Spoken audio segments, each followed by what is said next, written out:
That's a good cup of Nightly Joe over here. Just like Kazuya and Umi are having. How's it going, everybody? So, One Guy's Manga back again with another Rent-A-Girlfriend chapter review. In this video, we have chapter 409 titled The Boyfriend and the Boyfriend Part 2.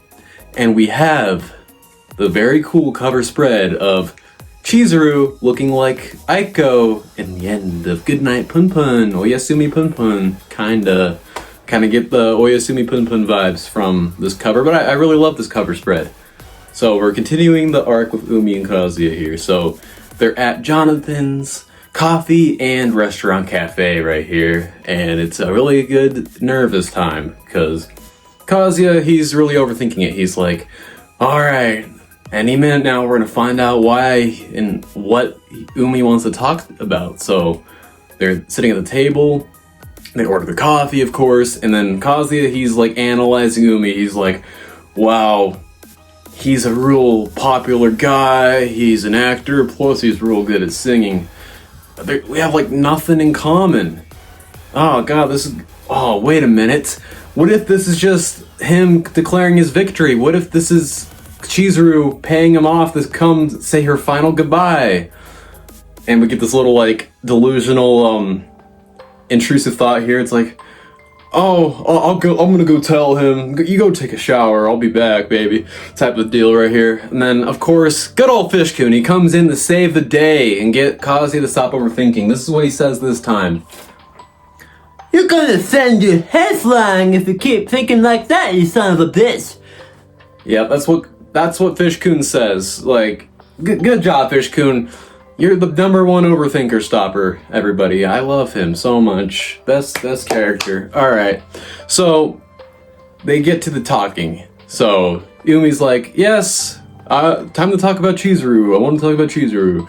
And Kazuya's like, ha! I knew it! So Umi's wondering about how their relationship has been doing, and says that he met with her to play soccer the other day, and Kazuya's like, oh, I've never done that before, I should have thought about that. Well, too late now. And he's like, well, she did say you guys are getting pretty close, and what do you mean by close? Kazuya's like, oh, I know what you mean, buddy, I don't want to tell you, but... And then he's like, well, did you kiss her? He just comes up with it. He just comes right out with it. He's like, did you kiss her? And he's like, well, in a way. And he's like, oh, great. I should have not said that. Well, it is the truth after all. And he's like, wow, that's surprising. Chizuru seems to be really unlikely to kiss somebody. And Kazuya's like, wow, I guess this means that she hasn't kissed Umi yet. I guess not. So... Then Umi starts just to rant about his life. He's like, oh, I could usually ask out any girl with no problem. They'll say yes. By the second or third date, they're already feeling romantical towards me. And then Kazuya's like, get a load of this guy. Wow, he's like has a silver spoon just in his mouth. Like, me and him are completely opposite. I'm literally... just a revolutionary army guy, he's a celestial dragon. Like, you gotta be shitting me, man. Like, we are no way near alike. We're more rivals than ever. So probably after just some, like, a bit of awkward silence, probably just like, how's the weather going, Umi? Oh, you know, it's good enough to play futsal, you know? Yeah, I know. I mean, my fish has a heater all the time, so the weather could be any bit of whatever, and the fish is fine, you know? Yeah, I'm fine. Any time of day. Rain, wind, or snow, motherfucker. And then he's like, yeah, okay, I got a drama little skit coming out later. I gotta get to that or I'm gonna be late. And he's like, what? Already? Man, we're just getting started. We're having a little bromance. Yeah, right. There's so many things I loved about this chapter, guys. We're so back. And there's a little, like, narration panel. It's like, Kazuya's rental fee for the day, 320 yen, equivalent to $3.20 in the American economy. Didn't really say that, but it's his rental fee, everybody. Rent a boyfriend, rent a Kazuya. God, I love that so much. So they go, Umi's about to cross the street, And they're like, alright, see ya. And then Kazuya, he's just standing there like this. And then Ubi's like, you know, she did reject me the other day. You know, like, I'm not gonna go after her anymore. It's clearly she's too stubborn. Like stuff like that. Like, he just, like, I'm giving up on Chizuru. So, and then he turns around with the brightest smile. It could be a fake smile for all we know, but this moment really made me smile. Oh, God, I love this part. It's like, well, I'm rooting for you, Kazuya. Show me what it looks like for Chizuru to fall in love. Wow, and you think that's it? No! And then we get a nice little panel. We probably saw the thumbnail right here, the Kazuya. He's just all, like, bewildered here. And then we get outside of some apartments and get a little wrapping paper and it says, Happy birthday, Kazuya. Well, wasn't Kazuya's birthday already a thing? Wouldn't already happen? Got his new hair, his grandma bitched at him a couple times, stuff like that. Well, no. We got Sumi Sakurasawa. She's back, everybody! It's been at least like 100 or more chapters, at least 100, coming up on 100 or something, the cohabitation arc, when she visited Chizuru for her birthday, and it's like, oh, do you have someone you can depend on, all that awesome jazz. So she's back, so I guess we're gonna get a Kazuya and Sumi meetup. This really kind of does feel like the, I don't know, ending of the story coming up. I don't know.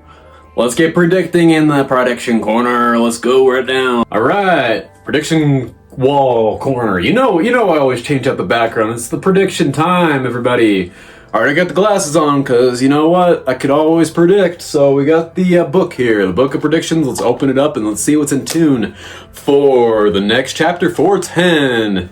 So I feel like Kazuya, he's gonna just be stewing about, he's gonna be in like mixed emotions. He's like, all right, Umi, he's on my side now, for now. I don't know, I feel like he could be a snake in the grass. I don't know, but I'm really happy if he's a good character now. So now, I mean, he's always been a good character, but a good guy for Kazuya's case right here. So he's gonna be a lot of shit. What about Ruka now? Ruka's been pushing my buttons far too long. I gotta take care of her now. Really gotta take care of her. So, Sumi, he's gonna get a text from Sumi to meet up. Like, oh, I have a surprise for you. I want to meet up at the beach or the penguin play. I hope we see the penguins again, everybody. Like, my favorite part of the anime is when he's like, no, penguin! That part. My favorite part of season 2.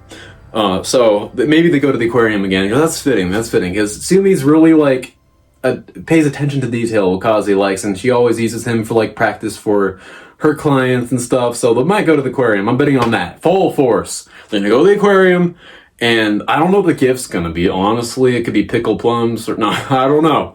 It's gonna be some gift, but I feel like Kazuya, he's finally going to be, like, asking Sumi on a date. No, he's gonna be asking for her for some advice on what to do with Ruka. Like, I'm pretty sure Sumi may be in somewhat of a loop with Ruka, but not fully on what she's done and, like, how drastic she can get.